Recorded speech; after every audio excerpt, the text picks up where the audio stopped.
أقولها وبملء الفم على الشعب العراقي بسنته وشيعته ومسيحي وجميع الطوائف، الكل عليكم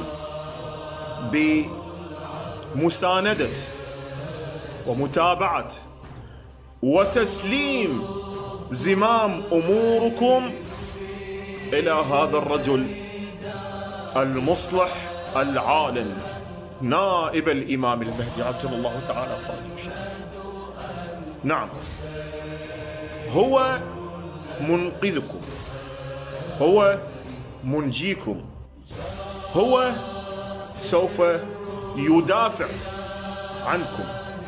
اليوم الأمة الإسلامية ومن خلال هذه التغريدة التي صدرت من نائب الإمام راعي الإصلاح سماحة السيد القائد مقتدى الصدر، الذي حذر فيه العالم والتجاوزات التي يتجاوزون بها من خلال القرارات والتشريعات كالمثلية وغيرها من هذه القوانين التي يحاربون بها الله عز وجل ويحاربون بها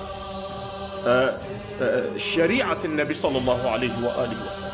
اليوم المدافع عن المذهب المحمدي الأصيل وعن خط أمير المؤمنين عليه السلام ومذهب أمير المؤمنين عليه السلام هو راعي الإصلاح سماحة السيد القائد مقتدى الصدر. أخوان جزاكم الله خير، السيد هو ابن العراق، السيد هو أعرف بالمصلحة وما يدور من كواليس ومؤامرات تحاك ضد مذهب أمير المؤمنين، ورأينا ما رأينا من الهجوم على رجال الحوزة المعممين الله يحفظهم إن شاء الله ويطيل في أعمارهم، هؤلاء رجال العلم.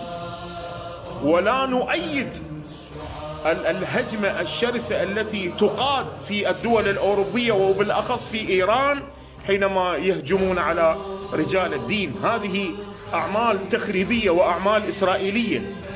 رأينا بخلع الحجاب وحرق الحجاب وإلى غيره، وآخر ما توصل إليه الصهاينة اليهود من خلال محاربتهم للنهج المحمدي الأصيل ومذهب أمير المؤمنين عليه السلام هو ضرب المعممين في الشارع.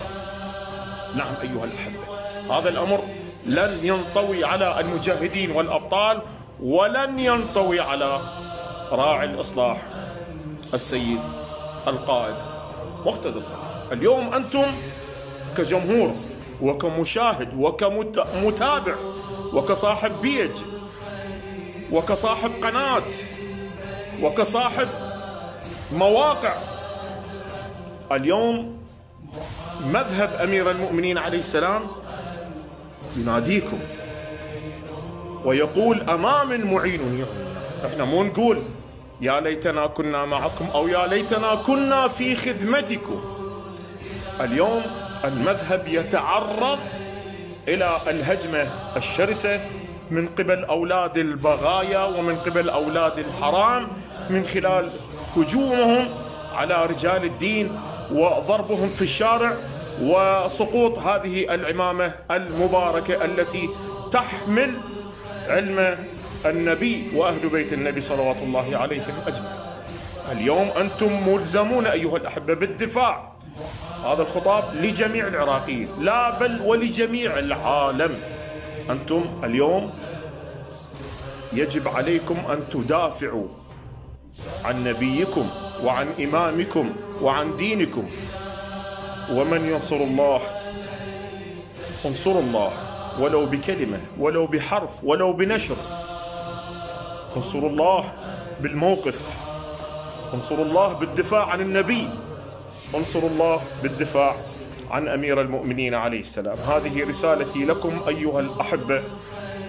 حفظ الله العراق وحفظ الله علماء العراق وحفظ الله الشعب العراقي الطيبين المخلصين لبلدهم وحفظ الله سماحة السيد القائد مقتدى الصدر.